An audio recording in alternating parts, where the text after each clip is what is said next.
Okay, so by the way, this is my new friend that I met today. Nice to meet you. Nice to meet you. So I'm Mickey. I'm Samuel. So nice to meet you, Samuel. Nice to meet you, Mickey. Samuel is from Bangladesh, Yeah. right? Yes. So it's my first time ever talking to any Bangladesh people. Oh, okay. Really? So I might want to start from some talk about Bangladesh itself. Okay, sure.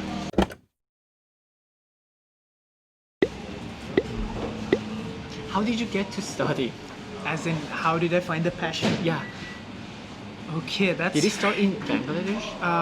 Okay, so okay, one thing is my father, like he's an engineer. Mm-hmm. So he always told me to, like, he as a person, he taught me to be more, go for education rather than money. So he wants me to basically get like a very higher education. But like the good thing is like he didn't like force me to go for engineering, which like usually the South Asian parents, they do it. Like if you're an engineer, then you tell your kids to go for engineering, but he didn't do that. He told me to basically just like do whatever I feel I'm comfortable with. So that's why I chose business. I had passion for business and that's why I pursue it. But like now after coming to university, I feel like I wanna, like you said, I really wanna pursue studies more and maybe like, you know, I can teach students. Let's say if I tell my parents like I would do, I don't know, maybe hotel management, they would frown upon it. But my parents are okay with it. They'll be like, okay, fine, just do it. But like other parents, they might not be okay with it at all. Why do you think that is?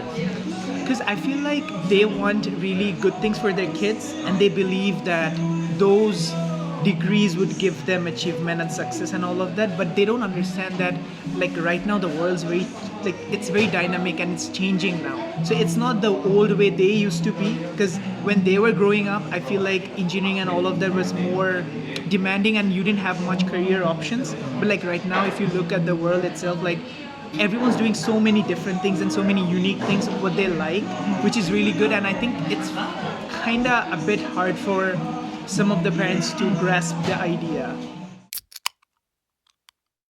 I'm not sure, but I read it like that you guys have an exam for entry, like for the university entry, right? Which is like very competitive. Yeah. And apparently the whole university, like the whole city is very silent. No one makes any noise. That's true.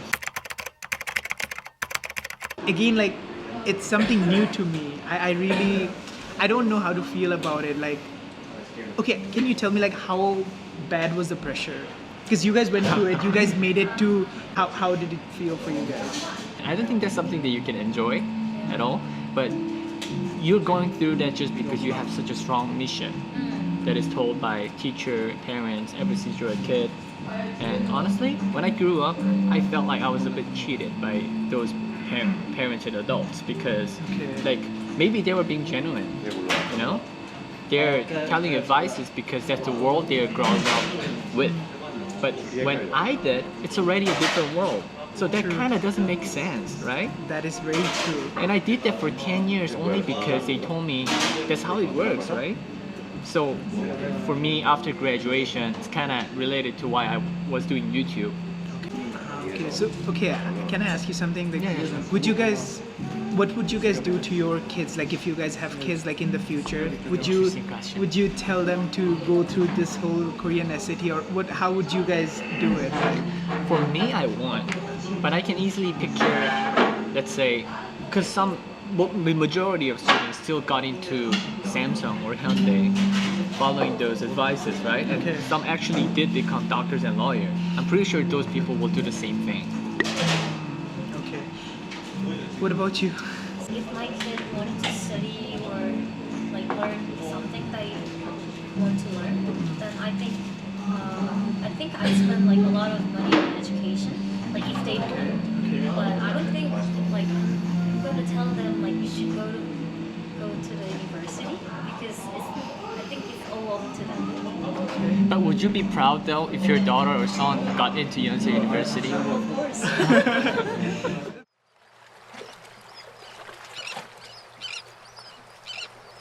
But then there's like two sectors. Like one is like you can work for the government, and the other is you can work for the private. So if you can work for the government, that is very prestigious.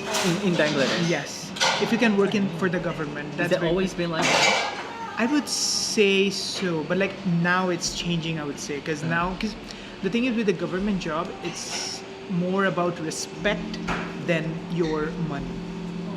Okay, that's interesting. Yeah, because like private jobs, they always tell you like for private jobs you can earn a lot of money, but you don't earn that much of respect. But let's say if you're a government official and if you just go anywhere and if you just introduce yourself, they'd like immediately show you a bit of respect. That's interesting. Here, people look for government too, They do. but with different reason. Okay. They do that for stability. Yeah. You're not gonna lose job. Yeah, that's a big thing too back there.